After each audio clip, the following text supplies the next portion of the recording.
పొగాకు రైతుల చివరి క్వింటా వరకు అమ్మకాలు కొనసాగుతాయని రైతులు అధైర్యపడవలసిన పని లేదని మార్కాపురం నియోజకవర్గ ఎమ్మెల్యే కాంతుల నారాయణ రెడ్డి అన్నారు.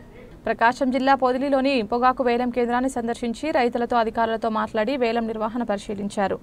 అనంతరం ఆయన మీడియాతో మాట్లాడుతూ పొగాకు కంపెనీల ప్రతినిధులను ఒప్పించి రైతులకు అన్యాయం జరగకుండా పొగాకు కొనుగోలు చేయిస్తామని హామీ ఇచ్చారు.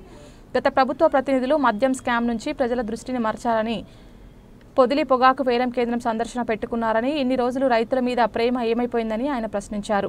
రైతులు పండించిన పంటను మొత్తం కొనుగోలు చేపించాల్సిన బాధ్యత ఎన్టీఏ కూటమి తీసుకుంటుందని, గత కొన్ని రోజులుగా లో గ్రేడ్ కొనుగోలు సాగలేదని, ఇప్పుడు లో గ్రేడ్ కూడా కొనుగోలు సాగుతుందని ఆయన తెలిపారు. రాజకీయాలు మానుకొని రైతులకు ఏ విధంగా మేలు చేయాలో సలహాలు ఇస్తే స్వాగతిస్తామని తెలిపారు. ఈ కార్యక్రమంలో టీడీపీ నాయకులు పండు, అనిల్, ఇమాంసా, గునుపూడి, భాస్కర్, ఓబుల్రెడ్డి, గీత తదితరులు పాల్గొన్నారు. ప్రకాశం జిల్లా మార్కాపురం నియోజకవర్గంలో ఉన్నటువంటి పొదిలి పొగాకు బోర్డు నందు ఇటీవల రైతులు పండించినటువంటి పొగాకు బేర్లని సక్రమంగా కొనుగోలు చేయట్లేదని,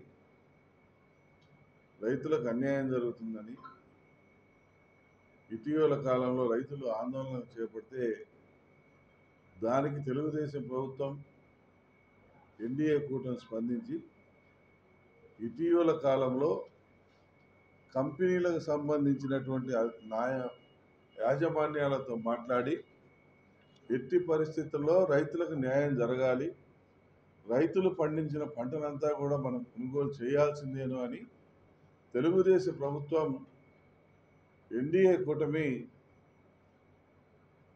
ఆ కంపెనీలను ఒప్పించి ఈరోజు కొనుగోలు అనేది ఎక్కువగా జరిగే విధంగా చూస్తూ ఉంది. సాధ్యమైనంత వరకు కొనుగోలు చేయించాలన్నదే ఈ ప్రభుత్వం యొక్క లక్ష్యం. లో గ్రేడ్ గతంలో అసలు తీసుకోవటం లేదు.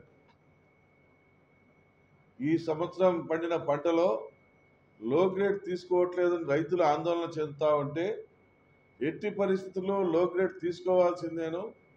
లో గ్రేడ్లో ఏమన్నా సమస్యలు లేదా ఏదన్నా ఇబ్బందులు వస్తే అటువంటి పరిష్కరించేదానికి ప్రభుత్వం కూడా సిద్ధంగా ఉంది అని చెప్పి కంపెనీస్ అన్నింటిని కూడా ఒప్పించడం జరిగింది. 20వ తారీఖు జరిగిన బిడ్లో 14 బేర్లు మాత్రమే కొనుగోలు చేశారు, 21 15 చేశారు, 22 8 చేశారు, 23 27 చేశారు. అప్పుడు మేము రంగంలో ఎదిగి 24న 74, 26న 133 బేర్లు కొనుగోలు చేసే విధంగా ఈరోజు గ్రాడ్యువల్గా పెంచుకుంటూ వచ్చాం. గ్రాడ్యువల్గా కంపెనీలను మేము కన్విన్స్ చేసుకుంటూ వచ్చాం. కానీ దానికి ప్రతిపక్షం వాళ్ళు మేమేదో దేబిరిస్తున్నామని, అడుక్కుంటున్నామని, మా మీద నిందలేదో వేసి పాపం గడుపుకోవాలని చూస్తున్నాం. మేము మీ మాదిరిగా కంపెనీలు పరారయ్యేటట్టు చేయదలుచుకోలే. కంపెనీలు పరారయ్యి దేశాలు ఇడిచి వెళ్ళిపోయినాయి మీ దెబ్బకి. కానీ మా దెబ్బకు దేశాలు ఇడిచి పోనీయం కాదు కదా, కనీసం రాష్ట్రం కూడా దాటి పోనీయకూడదు అనేది మా లక్ష్యం. అందుకనే కంపెనీలను మెప్పిస్తూ ఉన్నాం. కంపెనీలను మెప్పించబట్టే 16వ తారీఖు నాటికి 41% కొనుగోలు చేసినటువంటి ఐటీసీ కంపెనీని ఈరోజు 62% కొనుగోలు చేసే విధంగా చేశాం.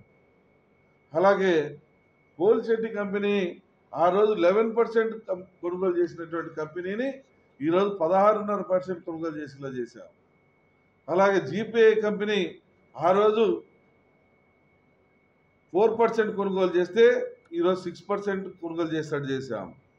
అలా కంపెనీలను మేము రిక్వెస్ట్ చేసుకొని ఎక్కువ పర్చేజ్ చేసే విధంగా చేస్తూ ఉన్నాం. పొగాకు బోర్డులో 11 మిలియన్ల పంట పండించాలని ఒక రూల్ ఉంటే దానికి రైతులు ఈసారి 18 మిలియన్లు పండించారు. కానీ రైతుల్ని మీరు ఎక్కువ పండించారు కాబట్టి మిమ్మల్ని తీసుకోము అనేటువంటి పరిస్థితి తీసుకురావట్లేదు. రైతు ఎంత పండించాడో అంత ప్రతి ఒక్క కింటాతో సహా కొనుగోలు చేయించేదానికి ఈ ప్రభుత్వం కట్టుబడి పనిచేస్తూ ఉంది, కట్టుబడి పనిచేస్తుంది. రైతుల పట్ల చిత్తశుద్ధితో ఉంది. రైతులకు 100% న్యాయం చేయాలన్నటువంటి తపనతోటి ఇటీవల కాలంలో మా మంత్రులు అచ్చెన్నాయుడు గారు కావచ్చు, అలాగే గుట్టిపాటి రవి గారు కావచ్చు, స్వామి గారు కావచ్చు, అలాగే టొబాకో బోర్డు సంబంధించినటువంటి ఉన్నతాధికారులు కావచ్చు, వీళ్ళందరూ పలు దఫాలుగా కంపెనీలతో కూర్చొని మాట్లాడి ఒప్పించి మెప్పించి ఈరోజు కొనుగోలు ప్రక్రియను స్పీడ్ చేశారు, వేగవంతం చేశారు, అధికంగా కొనే విధంగా చేస్తూ ఉన్నారు. ఈరోజు